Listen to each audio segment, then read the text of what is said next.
दंगे क्यों होते हैं। बल्लाज मधोक, जो बुजुर्ग लोग हैं उनको जानते होंगे, बल्लाज मधोक को, उन्होंने एक लेख लिखा था और कुरान मजीद की कुछ आयतें दी थी। तो वो आयतें देखने के लिए कि क्या वास्तव में सही है कि नहीं, मैं इलाहाबाद में एक दुकान में गया और मौलाना फतेह मोहम्मद खान साहिब जालंधरी और मौलाना अब्दुल पारिक साहब की हिंदी का अनुवाद ले आया और उसमें हमने देखा तो वो कुरान मजीद की वो आयत वैसे ही मौजूद थी। तो मुझे लगा कि ये बात सही है और मैंने किताब लिखी इस्लामिक आतंकवाद का इतिहास।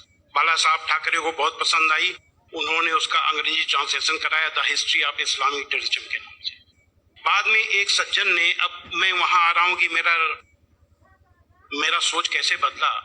मुंबई के एक व्यापारी ने मुझसे कहा कि स्वामी जी आप जो काम कर रहे हो उसमें फंड की जरूरत है, फंड आपको नहीं मिल रहे, आप ऐसा करिए किताब इस्लाम पर लिखिए अमेरिका के लिए कि वास्तव में इस्लाम से अमेरिका को खतरा है, तो आपको अच्छा खासा आपको वहां से रॉयल्टी मिलेगी, आपके सारे काम चल जाएंगे। लेकिन वो बड़ी किताब होनी चाहिए। उसको लिखने के लिए मैंने हजरत मोहम्मद सल्लल्लाहु अलैहि वसल्लम की जीवनी पढ़ी। जब जीवनी पढ़ी तो जो कुरान मजीद की आयतों को मैंने आतंकवाद से जोड़ा था कि इन आयतों की वजह से आतंकवादी बनते हैं, लेकिन जीवनी पढ़ने के बाद मुझे लगा कि ये आयतें आतंकवाद को रोकने के लिए हैं, आतंकवादियों को, सुभान अल्लाह, क्योंकि उनमें जो युद्ध का आदेश था वो आतंकवाद और आतंकवादियों के विरुद्ध था। तो मुझे लगा कि मुझसे बहुत बड़ी गलती हो गई, एक धर्माचार्य से ऐसी गलती नहीं होनी चाहिए। और वो गलती क्यों हुई? वो गलती का जिम्मेदार मैं नहीं था, उस गलती का जिम्मेदार अनुवाद करने वाला था, जिसने ये नहीं बताया कि आयत का मतलब कैसे समझे। किसी भी हम यहाँ जो गैर मुस्लिम भाई होंगे उनको मैं बताऊं कि आयत का मतलब समझने के लिए जरूरी है कि आयत क्यों और किन परिस्थितियों में आई। ये जब जानेंगे तभी सही अर्थ मालूम होगा। तो ये जानने के बाद मैंने एक दूसरी किताब लिखी, इस्लाम आतंक या आदर्श, यानी इस्लाम में आतंक नहीं, आदर्श ही आदर्श है। और इसका हम दूसरा उदाहरण और हम दे रहे हैं क्योंकि हमने एक दूसरी किताब भी लिखी है। एक बार मैं जा रहा था, अभी थोड़े दिन की बात है, तो एक सज्जन से मेरी बातचीत होने लगी। मैंने कहा इस्लाम में आतंकवाद है ही नहीं। तो उन्होंने क्या किया, अपने मोबाइल में दिखाया एक इंटरनेट से कि आज से 100 साल पहले ब्रिटिश पार्लियामेंट में एक भूतपूर्व जो प्रधानमंत्री विलियम ग्लैडस्टोन थे, उन्होंने कुरान मजीद को लहराते हुए उसके बारे में कुछ नेगेटिव चीजें कही थी। तो मुझे बिल्कुल अपनी बात याद आ गई कि जैसे मैंने गलत समझा वैसे विलियम ग्लैडस्टोन ने भी गलत समझा, और उसके जिम्मेदार वो नहीं अनुवाद करने वाले थे, क्योंकि उन्होंने सही अनुवाद उसको सही ढंग से एक्सप्लेन क्यों नहीं किया। तो मुझे लगा कि अब इस पर भी एक किताब लिखने की जरूरत है। तो मैंने एक दूसरी किताब लिखी है, कुरान जीने की कला। वो अंग्रेजी हिंदी में है, वो छप चुकी है जामिया नगर में जो जमात इस्लामी के मरकज से छपी है। अंग्रेजी में इस्लाम एंड आर्ट ऑफ लिविंग के नाम से अंग्रेजी में भी छपेगी।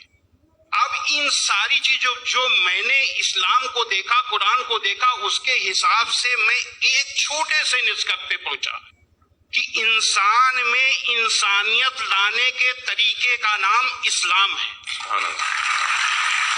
और ये जुमला नहीं है, ये जुमलेबाजी नहीं है कि मैं अपने तरफ से मैंने कोई एक मुहावरा कह दिया, एक जुमला फेंक दिया।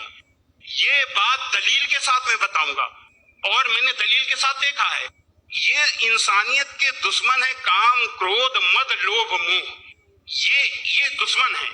और कुरान मजीद में इन सब के लिए बहुत ही बड़ी बुराई बताया गया है और रोक लगाई गई है। पहले एक चीज हम काम को ले लेते हैं, काम यानी कि किसी भी महिला को, किसी भी औरत को अपनी बीबी को छोड़ करके और दुनिया की जितनी महिलाएं हैं उनको अपनी माँ, बहन, बेटी समझना, ये कुरान में बहुत ही सख्ती से पालन करने के लिए कहा गया है। अभी तक आप लोगों ने देखा होगा कि जो गैर मुस्लिम भाई हो सुने कि किसी भी मर्द को देख करके औरत को अपनी निगाहें नीची कर लेना चाहिए, लेकिन कुरान का क्या हुक्म है?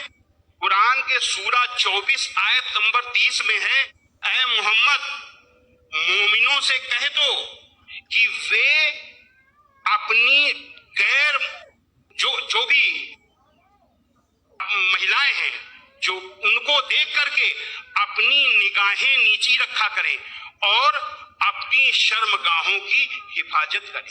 यानी जब सुभान अल्लाह, मर्द जब अपनी पत्नी के सिवा किसी को देखे तो आंख न मिलाए उससे, अपनी निगाहें नीची कर ले और मर्यादा में रहे। ये पुरुष के लिए ये बनाया गया नियम, और यही नियम औरत के लिए भी, दोनों के लिए वही नियम बनाए गए। ये नहीं कि केवल औरत के लिए। कहते हैं कि इस्लाम में औरत को दबाया जाता है, लेकिन मर्द के लिए कितना सख्ती से नियम बनाया गया। तो ये काम के लिए कितनी सख्ती की गई। क्रोध, गुस्सा के लिए सबसे पहले गुस्सा का तरीका इस्लाम में इतना आसान बताया गया कि देख करके मैं सबसे ज्यादा प्रभावित हुआ। कहा जाता है अगर गुस्सा अगर किसी का रुक जाए तो वो पूरा संत बन गया, साधु बन गया। और कितना बढ़िया तरीका इस्लाम में बताया गया, कुरान में बताया गया है कि माफ कर दो, किसी के गुनाहों को माफ कर दो, और जब माफ कर दो गुस्सा खत्म। और सबसे पहले ये हुक्म दिया गया पैगंबर को। सूरा 7 आयत नंबर 199 में हुक्म आया कि ऐ मोहम्मद, माफी का तरीका अपनाओ और भलाई का हुक्म देते रहो और अज्ञानियों से किनारा कर लो। सबसे पहला माफी का हुक्म अगर आया तो अपने पैगंबर के लिए आया। और ऐसे लोगों को क्या कहा गया, सूरा 3 आयत नंबर 134 में अल्लाह का हुक्म है कि जो लोग तंगी और खुशहाली की हर हालत में अच्छे से अच्छा काम करते हैं और गुस्से को रोकते हैं और लोगों के गुनाहों को माफ करते हैं, तो अल्लाह ऐसे लोगों को पसंद करता है जो ऐसे अच्छा से अच्छा काम करते हैं। हजरत मोहम्मद सल्लल्लाहु अलैहि वसल्लम पर कुरान उतरने के बाद आपके दिल में उतर गई, दिल में उतरने के बाद आपके कर्मों में उतर गई। आपके एक एक कर्म कुरान में अल्लाह के हुक्म के अनुसार हुआ करते थे। आपने पहले खुद अपने आचरण में लिया, अपने अखलाक में लिया, तब दूसरों को बताया। फतेह मक्का के दिन वो अबू सुफियान जो आपके खिलाफ मक्का की एक एक लड़ाई में आपका के खिलाफ नेतृत्व करते थे, जब वो सामने पड़े फतेह मक्का के दिन, तो हजरत मोहम्मद सल्लल्लाहु अलैहि वसल्लम ने कहा कि आज अबू सुफियान को माफी, और जो अबू सुफियान के घर में दाखिल हो जाए उसे भी माफी। आज जो अपने घर के दरवाजे बंद कर ले उसे माफी, जो मस्जिद में चला जाए उसे भी माफी। अब आप सोचिए, जिस मक्का में कदम कदम पे आपका विरोध था, कदम कदम पे आपके रास्ते पे रोड़े अटकाए गए, और जो 10,000 लोगों की फौज के साथ आप जब पहुंचे तो किसकी हिम्मत थी कि सामने होता। सारे के सारे लोग छिप गए।